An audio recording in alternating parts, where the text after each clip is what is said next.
ڕواندا لە برسێتیەوە بۆ وڵاتێکی کارسازی ئابووری. کۆماری ڕواندا کە بەمانای وڵاتی هەزارگر دێت.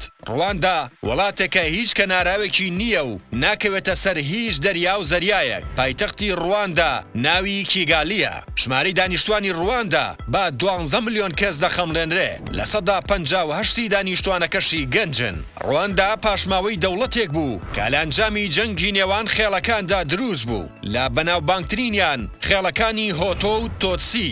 ناکۆکی و ململانەی خێڵەکان بۆ بەدەسێنانی دەسەڵات بووە و بۆ هۆیشەوە زیاتر لە ملیۆنێک کەس کوژراون. ڕێکخراوی نەتەوە یەکگرتووەکان شاری کیگالی پایتەختی ڕوواندای وەک جوانترین شار لە تەواوی کیشوەری ئەفریقا بۆ ساڵی 2015 دیاری کرد. لە ساڵی 2016دا ڕواندا بووە یەکەمین وڵاتی کیشوەری ئەفریقا کە زۆرترین پیاوانی خاوەنکاری بیانی ڕووی تێدەکەن. ئەم ژمارەش بە پێی وتەی راپۆرتی بازار ڕاوبەشی ئەفریقی دیاری کراوە. ڕواندا ئێستا حوتەمین وڵاتی جیهانە لە ڕووی گەشەسەندنی ئابووری و 22مین وڵاتی کارسازی جیهانیە. لە سەدا 43 کۆی داهاتی ئەم وڵاتە لە گەشتیاریەوە بەدەست دێ. لە دوای هەوڵە جدیەکانی دەسەڵاتدارانی ئەو وڵاتە بۆ بەرەنگاربوونەوەی گەندەڵی کەشتوکاڵ و گەشتیاری لە سەدا 7 هێزی ئابووری دەوڵەت پێک دەهێنن. بەتەنها لە چەند ساڵی ڕابردووشدا داهاتی تاکی ڕواندی 3 هێندە زیادی کردووە بەهۆی گەشەسەندنی ئابووری وڵاتەکەوە.